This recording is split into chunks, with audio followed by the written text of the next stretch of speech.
bardă din timpul lui Vlad Dracul, tatăl măriei sale. Nu m-ați crezut când am afirmat că ceea ce a întreprins Vlad Țepeș la sudul Dunării în 1461-62 este de neegalat de niciun alt conducător român. Ia luați de aici. Ia de la Băsescu.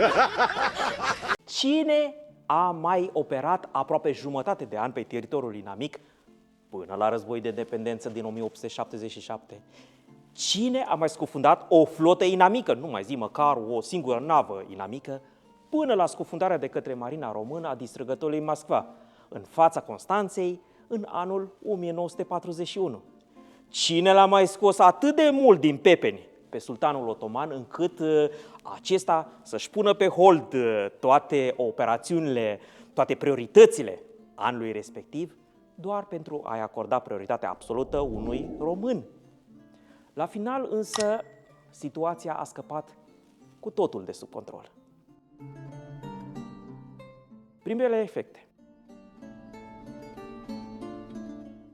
Mai întâi să tragem linie și să vedem ce a adus începutul campaniei peste Dunăre. Registrele otomane din secolul al XV-lea și din prima jumătate a secolului al XVI-lea permit tragerea următoarelor concluzii. Cele mai multe localități întărite, respectiv orașele Isaccea, Hârșova, Silistra, Turtucaia, Nicopole, erau importante cuiburi de a cângi, abundent consemnate în registrele de tip Muhimed Defteleri din secolul al XVI-lea. Cele mai multe sate și mici localități fie îndeplineau obligații militare sau paramilitare și erau locuite în mare parte de creștini, Marotin, Despot Bergos, Batin, Novgrad, fie se aflau în posesia sanjacbeiului local, cum Somovidul. Din cele 21 de localități menționate, jumătate pot fi puse cu oarecare siguranță în legătură cu instituții militare otomane. În privința celorlalte,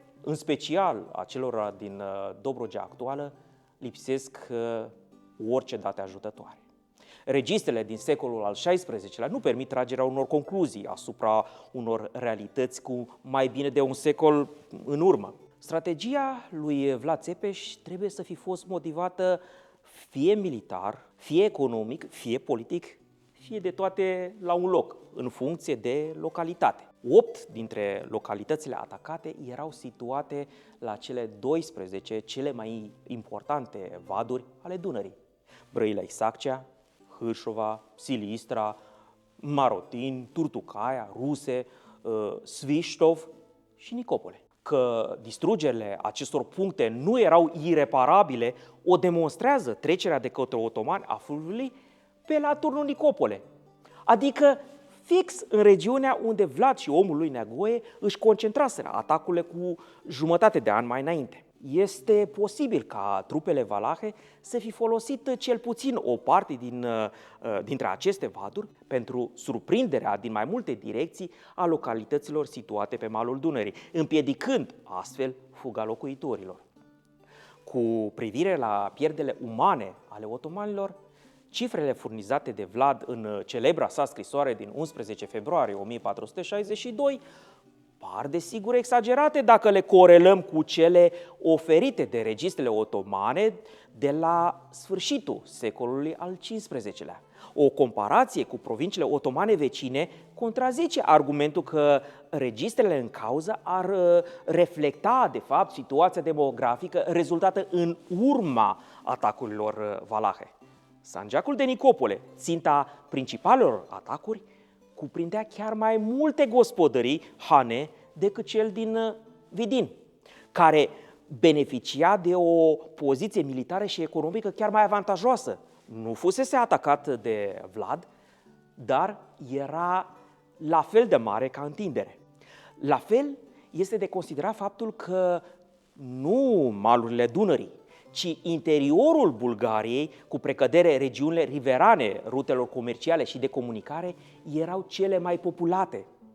Tot acolo se afla și cea mai mare parte a timarilor, aparținând spahiilor și membrilor administrației otomane. În plus, uciderea majorității locuitorilor dintr-o localitate prin mijloace militare medievale presupunea eforturi colosale, dacă nu imposibile. Pe scurt, regiunile atacate de valahi nu erau așa de dens locuite, așa cum poate ar sugera cifrele furnizate de Vlad în scrisoarea cu pricina.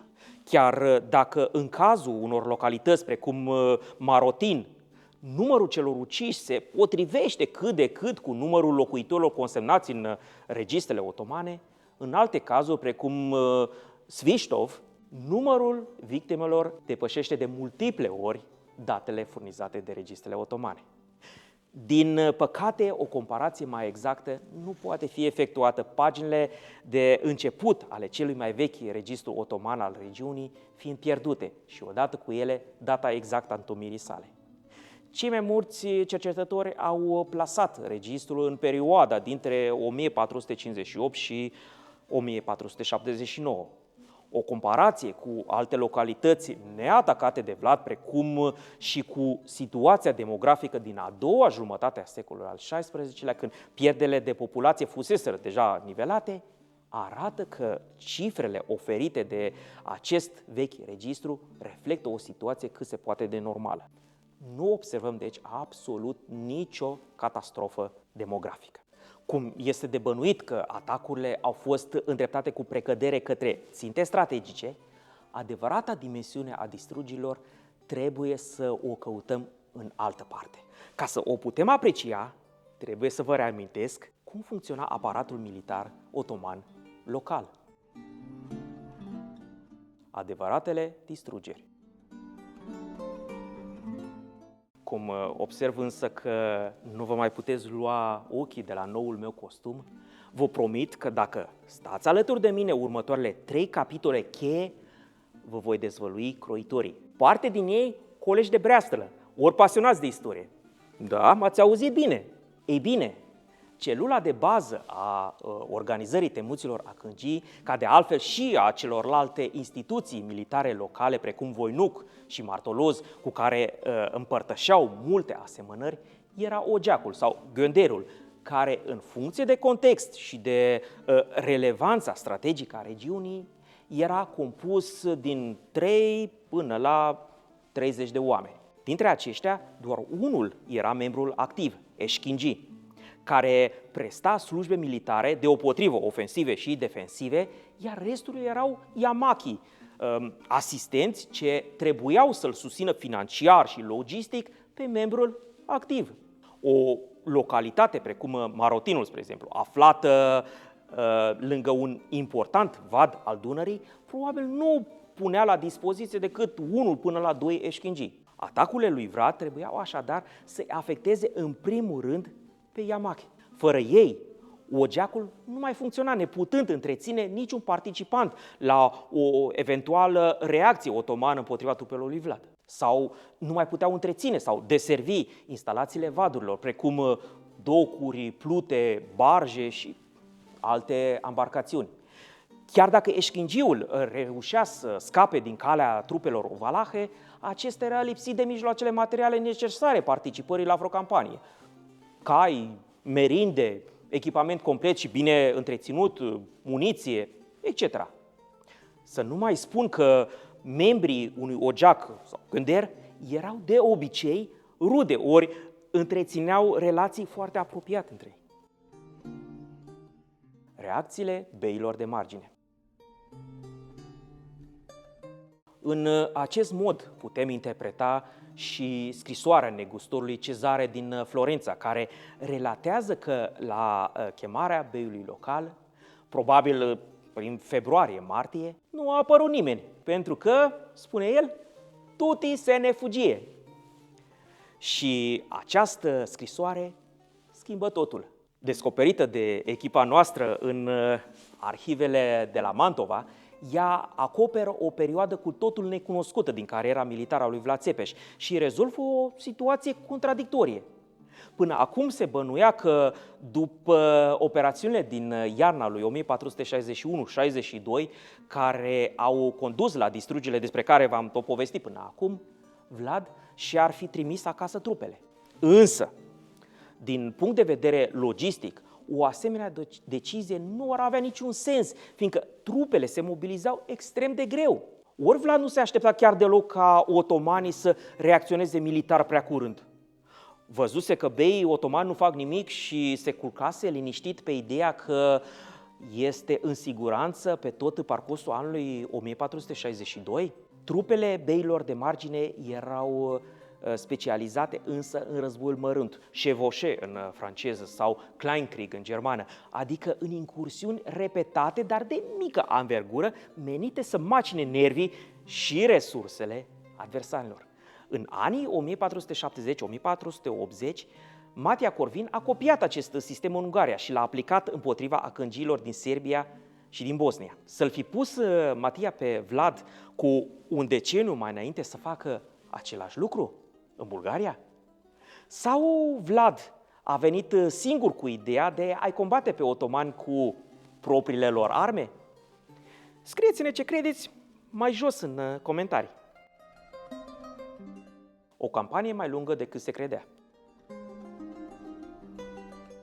În opinia noastră, operațiunile inițiate de Vlad au fost mai mult decât simple incursiuni de jaf și distrugere. Înainte de a vă revela ce am descoperit în scrisoarea negustorului Cezare din Florența, să vă împărtășesc entuziasmul meu legat de domeniile Davidescu.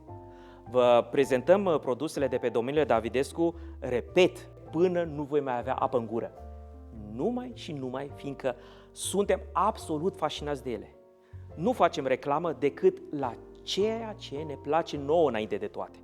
În plus, domnul Davidescu este unul dintre cei mai vechi fani ai acestui canal. Nu vom uita niciodată contribuția sa la succesul acestui canal. Și nici oastea măriei sale nu ar trebui să uite asta și să recompenseze, cum se cuvine. În plus, mesaj către națiune, atenție mare! Cine se numește pe sine patriot trebuie să susțină economia națională și deopotrivă pe cea a fraților noștri de peste Prut. Cumpărați național, cumpărați din Basarabia, cumpărați de pe domeniile Davidescu. Să sperăm că în viitorul nu prea îndepărtat vom degusta astfel de vinuri la aceeași masă și vom zice, asemeni răposatului meu bunic, hai noroc și când n-o fi mai rău, așa să ne fie. Ca la 4 dimineață, când se duc olteni în piață. Cezare din Florența îi scrie marchizului Mantovei, Lodovico al III-lea Gonzaga, pentru a-și cere scuze că nu-i poate trimite bunătățile marine promise. Motivul invocat sunt furtunile pe mare și atacurile valahe din zonă. Apoi începe să detalieze. Și iată că aflăm nu numai că beii de margine nu au putut încropi nicio reacție militară împotriva atacatorilor valahi, dar și că aceștia au distrus flota otomană intrată pe Dunăre să încarce lemne destinate construcției de galere. De ce construiau otomanii de zor galere și de ce lemnul acesta era atât de esențial că trebuia adus tocmai din Dobrogea? Fiindcă sultanul Mehmed al II-lea se pregătea de război cu Veneția, cea mai mare putere militară a timpului. Flota cu pricina era compusă din 50 de nave borțoase de transport. O flotă deloc mică, deci, care putea aduce în schelele otomane suficient lemn pentru construcția a cel puțin 10 galere, adică nave de război. Operațiunea declanșată de Vlad Țepeș, deși practic era compusă din cel puțin 6 chevauchés, grație celor 6 coloane de atac menționate explicit de cronicarul otoman Oruci, era mai mult decât o incursiune a Kân, cum o numeau otomanii, de jaf și de distrugere. Foarte probabil Vlad nu știa de sosirea flotei otomane și dacă bănuia, atunci nu cunoștea locul exact. Însă a profitat de ce a ieșit în cale și așa a continuat să opereze, exploatând orice oportunitate până către sfârșitul primăverii, când i-au sosit primele vești despre pregătirile sultanului. Practic, Vlad nu a fost lăsat să se întoarcă acasă de multele oportunități evite după trecerea Dunării. Dacă se aștepta sau nu ca sultanul să reacționeze în forță, nu putem spune fără să speculăm. Documente explicite nu avem. Probabil că nu se aștepta de vreme ce se încumetase să atace teritoriul celei mai mari forțe militare a epocii. Însă, dacă își lăsa oastea la vatră, așa cum au bănuit generații de istorici mai vechi, cum mai era posibil să o remobilizeze în număr mare la începutul verii? E clar, deci, că oastea nu fusese lăsată la vatră, iar Cezare ne confirmă. Escaladarea necontrolată a războiului. Bravi oșteni, nu vă mai las să așteptați înainte de a-i da bice cu probabil cel mai interesant capitol al acestui episod. Trebuie să mulțumesc pentru acest frumos costum prietenilor de la Tudor Tailor. Pe unul dintre membrii echipei, coleg de breazlă și, atenție maximă, descendent direct din familia Basarabilor, îl veți întâlni într-un podcast viitor. Până atunci, aruncați un ochi pe site-ul lor, publicat și mai jos în descrierea acestui episod. Și dacă locuiți în cele mai mari orașe ale României, faceți-le și o vizită, măcar așa, de dragul experienței și al dialogului cu persoane cu stil atât pe trup, cât și în căpățână. Cât despre Măria Savlad, el, personal sau doar oamenii săi, a continuat să opereze la sudul Dunării sistematic, ori mai degrabă oportunistic, până în mai, când deja soseau la Buda primele vești despre pregătirile sultanului. Cezare ne spune că Ivalachi au distrus flota otomană de transport, însă nu știe exact cine o conducea. Așa că nu putem spune unde se afla Vlad în tot acest timp. Cert e doar că oamenii săi au continuat să opereze la sudul Dunării până în mai. În orice caz, tocmai această prelungire a operațiunilor valahe la sudul Dunării a escaladat situația, ajungându-se la ceea ce americanii numesc point of no return. Acum speculăm, dar ne putem închipui că dacă Vlad se limita să distrugă 2-3 săptămâni câteva sate ale unor dușmani săi, sultanul poate nu ar fi venit în persoană să-l dea jos de pe tron. Prioritatea sultanului pe anul 1462 era luarea de la venețieni a insulei Lesbos sau Mitilene, ceea ce a făcut-o în luna septembrie a aceluiași an, după ce se întorsese în mare grabă și în marș forțat din Valahia. O performanță rarisimă în istoria militară medievală. 2 campanii de anvergură în același sezon de război. Dar de ce a ales sultanul să riște periclitarea operațiunilor antivenețiene? Ei bine, el trebuia să se facă văzut la Dunăre, să restaureze acolo ordinea și să arate locuitorilor și elitelor locale că are totul sub control. Apoi trebuia să se mai facă văzut și la granița Regatului Ungariei, pentru a-l face atent pe Matia Corvin să nu se joace cu focul. Planul a funcționat, de vreme ce la câteva luni după campania sultanului, regele Matia se grăbea să intre în negocieri de pace cu acesta, sacrificându-l totodată tocmai pe omul său, care își riscase tronul și viitorul, intrând în conflict militar cu oamenii sultanului. Dar să nu fim naivi ori prea sentimentali. Așa funcționează politica. Ca așa interes.